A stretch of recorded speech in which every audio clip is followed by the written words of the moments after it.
Mayor भएको केही दिनमै बालेन शाहका चमत्कारहरू। किन बालेन शाहलाई साथ दिँदैछन् ठूलादेखि साना सबै नेताहरूले? बालेन शाहको साँच्चै समर्थन र सहयोग गर्नुहुन्छ भने यो समाचार सक्दो शेयर गरेर सहयोग गरिदिनुहोस् र कमेन्ट बक्समा I am with Balen Shah भनेर पनि कमेन्ट गरिदिनुहोस्। जय नेपाल, जय बालेन शाह। बालेन शाहले गरेका छन् यी चमत्कारहरू। बालेनलाई साथ दिँदै सार्वजनिक प्रयोगका लागि खुल्न थाले होटल रेस्टुरेन्टमा शौचालय। राजधानी सहरको दुःख दिशा पिसाब गर्नको लागि शौचालयको अभाव छ। एकाध ठाउँमा शौचालय छ तर भद्रगोल अवस्थामा। न सरसफाइ छ न सुरक्षा नै। सफा पानी छैन, ढोकाको चुकुल छैन, सर्वत्र दिशा पिसाबको दुर्गन्ध फैलिएको छ। त्यसैले किनमेल वा काम विशेषले सहर परिक्रमा गर्नेहरूलाई दिशा पिसाबको तनाव हुन्छ। सर्वसाधारणहरूको यही आधारभूत समस्यालाई बुझेर महानगरपालिकाका मेयर बालेन्द्र शाह बालेनले होटल, रेस्टुरेन्ट, बैंक, व्यापारिक भवन लगायतमा भएको शौचालय सार्वजनिक प्रयोगका लागि खुल्ला राख्न आह्वान गरेका छन्। सुरुवातमा यसका सकारात्मक प्रभाव देखिन थालिएको छ। कतिपय होटल, रेस्टुरेन्टले आफ्ना शौचालय सार्वजनिक प्रयोगका लागि खुल्ला गरेको सूचना जारी गरेको छ, त्यो पनि हार्दिकतापूर्वक। रमाइलो त के भने सूचना बोर्डमा बालेनको समर्थनमा भनी लेखिएको छ। यसको सकारात्मक तरङ्ग काठमाडौँ बाहिर पनि फैलिएको छ। इलामको पर्यटकीय गन्तव्य कन्यामदेखि तनहुँको बन्दीपुरसम्मका रेस्टुरेन्टले बालेनको समर्थनमा आफ्नो शौचालय सर्वसाधारणका लागि खुल्ला गरिदिएको छ। सार्वजनिक शौचालयको समस्या व्याप्त रहेको महानगरमा यसले सर्वसाधारणलाई केही राहत दिएको छ। घर बाहिर निस्किँदा जहिल्यै शौचको चिन्ता गरेर निस्किनुपर्ने महानगरका सर्वसाधारणहरूले केही होटल तथा रेस्टुरेन्टका शौचालय निशुल्क प्रयोग गर्न पाउने भएका छन्। बालेनको निर्णयको प्रभाव काठमाडौँमा मात्र नभई काठमाडौँ बाहिर पनि परेको छ। बुटवलमा रहेको रोयल फुड कोर्ट्सले शुक्रबारदेखि होटलमा रहेको 3 शौचालय सार्वजनिक प्रयोजनको लागि खुल्ला राखेका छन्। यसअघि भने शौचालय प्रयोग गर्न सर्वसाधारणलाई चिया खाजाको बहाना बनाएर होटल तथा रेस्टुरेन्ट छिर्नुपर्ने बाध्यताको अन्त्य हुँदैछ। ठमेलमा रहेको आरडीएक्स ट्याटू एन्ड बारले बुधबारदेखि शौचालय सर्वसाधारणको लागि खुल्ला गरेको छ। बालेनको निर्णय राम्रो लागेर आफ्नो तर्फबाट पनि केही गर्न सक्छौँ भनेर सार्वजनिक शौचालय सर्वसाधारणको लागि खुल्ला गरेको ट्याटू एन्ड बारका सञ्चालक राजेश बज्राचार्यले बताएका छन्।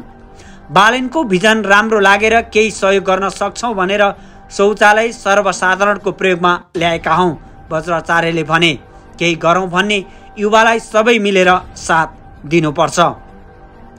उनले बार अगाडि बालेन हाम्रा लागि, हामी बालेनका लागि लेखिएको बोर्ड नै राखेका छन्। बोर्डमा लेखिएको नारा देखेर सर्वसाधारणलाई शौचालयसम्म पुग्न सहज भएको छ। काठमाडौँको बसन्तपुरमा रहेको डग गल्बी कोरियन हाउसले पनि बालेनलाई सहयोग भन्दै सार्वजनिक प्रयोगको लागि शौचालय खुल्ला राखेको छ।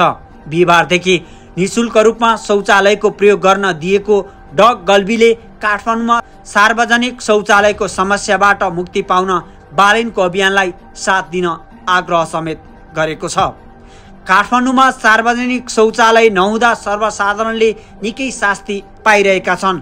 यो शास्तिलाई कम गर्न सकिन्छ कि भनेर शौचालय प्रयोग गर्न दिने निर्णय गरेका हौँ, हाउसका सञ्चालक प्रवीण जोशीले भने।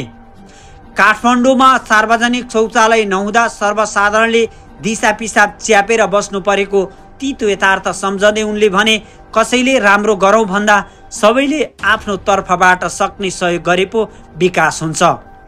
बालेनको निर्णयको प्रभाव काठमाडौँमा मात्र नभई काठमाडौँ बाहिर पनि परेको छ। बुटवलमा रहेको रोयल फुड कोर्ट्सले शुक्रबारदेखि होटलमा रहेको 3 शौचालय सार्वजनिक प्रयोजनको लागि खुल्ला राखेका छन्। बुटवलको व्यस्त स्थान हो पुष्पलाल पार्क, जहाँ दैनिक ग्राहकका साथै लुम्बिनी नर्सिङ होमका बिरामीका कुरुवाको समेत भेट लाग्ने गर्छ। मैले वर्षौंदेखि तिनै नेता देखेको भोगेको छु, जसले कहिल्यै राम्रो र जनताका पक्षका काम गरेनन्। रोयल फुड कोर्ट्सका सञ्चालक केशव भुषाल भन्छन्, युवाले केही गर्छ भनेर उसको समर्थनमा यो निर्णय गरेको हुँ।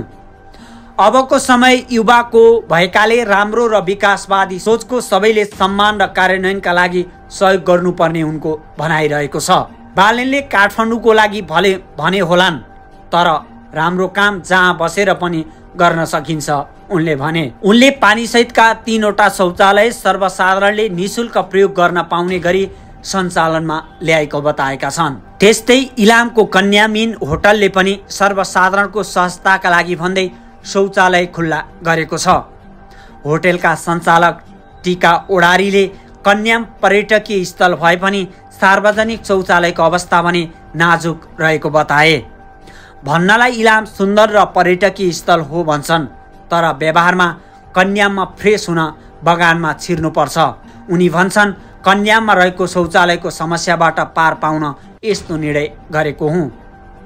कन्याम नजिक सार्वजनिक शौचालय नभएको र टाढाका पनि दुर्गन्धित तथा पानीको समस्या भएको उनले बताएका छन्। काठमाडौँका मेयर बालेनको कुरा सुनेपछि राम्रो काम जहाँ बसेर पनि गर्न सकिन्छ भनेर गरेको हुँ। यसले सर्वसाधारणलाई निकै फाइदा पुर्याएको छ, उनले अनलाइन खबरसँग भनेका छन्। काठमाडौँको ठमेलमा रहेको केटिएम ह्यान्कुक सराङले पनि सर्वसाधारणको लागि भन्दै निशुल्क शौचालय प्रयोग गर्न दिएको छ। रेस्टुरेन्टमा भएका 4 शौचालयलाई उनले सर्वसाधारणको लागि भन्दै खुल्ला राखेका छन्। बालेनको निर्णयलाई सफल बनाउन यस्तो गरेको ह्यान्कुकले बताएको छ। ठमेलमा रहेको उक्त रेस्टुरेन्टमा रिसेप्सनिस्ट निमा लामाले सर्वसाधारणलाई सहजता प्रदान गर्न र बालेनलाई सहयोग गर्न यस्तो निर्णय गरेको बताए। यस्तै बानेश्वर थापा गाउँमा रहेको अक्टोबर क्याफेले पनि आफ्नो शौचालय सार्वजनिक प्रयोजनको लागि प्रयोगमा राखेको छ। क्याफेका सदस्य कविता जिरेलले करिब 1 सातादेखि शौचालयलाई सार्वजनिक प्रयोगको लागि खुल्ला गरेको समेत बताइन्। शौचालय नपाउँदा समस्या भोगिरहेका सर्वसाधारणका लागि यस्तो निर्णय गरेका हौं। त्यस्तै होन्डा सोरुमले पनि आफ्नो हरेक शाखामा सर्वसाधारणको लागि भन्दै निशुल्क शौचालयको व्यवस्था गरेको छ। अहिले बजारमा सार्वजनिक प्रयोजनको लागि भन्दै सार्वजनिक शौचालय प्रयोग गर्न दिनेको संख्या बढ्दै गइरहेको छ।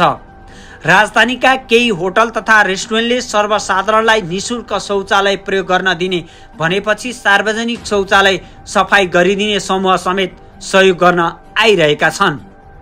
काठमाडौँको वसुन्धरामा रहेको ऑरेन्ज बल्ब संस्थाले काठमाडौँ भित्रका सर्वसाधारणका लागि खुल्ला गरिएको शौचालयको निशुल्क सरसफाई गर्ने निर्णय गरेको छ। ओरेन्ज बल्बका कार्यकारी निर्देशक विद्यानन्द झा सस्ते शौचालय बनाउने उद्देश्यले निशुल्क रूपमा सार्वजनिक शौचालय प्रयोग गर्न दिने होटल तथा रेस्टुरेन्टका शौचालय सफा गर्ने समेत बताए। हामीले मेयर बालेनको सपना र कामलाई सहयोग गर्ने गरी काम गर्न खोजेका हौं। झाले भने हामीले वर्षको 365 दिनमा 366 सार्वजनिक शौचालय सफा गर्ने निर्णय गरेका छौं। उनले काठमाडौँको परिवर्तनको लागि उक्त कदम चालेको भन्दै परिवर्तन आफैबाट सुरु गर्नुपर्ने बताए। 1 साताभित्र विधिवत रूपमा काम सुरु गर्ने भए पनि अहिले नै कुनै होटल रेस्टुरेन्टले फोन गरेर आफूहरूले तयार रहेको बताएका छन्। हामी होटल तथा रेस्टुरेन्टको फोन कुरिरहेका छौं। फोन आए तुरुन्त हाजिर हुन्छौं, कार्यकारी प्रमुख झाले भनेका छन्। काठमाडौँ महानगरपालिकाका प्रवक्ता वसन्त आचार्यले निशुल्क रूपमा सार्वजनिक प्रयोजनका लागि शौचालय प्रयोग गर्न दिनेहरूसँग सम्झौता गरेर अघि बढ्ने बताएका छन्। शौचालयको प्रयोगका लागि महानगर सम्झौता पत्र तयार गर्दैछ आचार्यले भने। व्यवसायी सम्पर्कमा आइसकेपछि महानगरको नगर कार्यपालिकाको बैठकले निर्णय गर्नेछ। अहिले नै सम्झौता यस्तो हुन्छ भन्न सकिँदैन।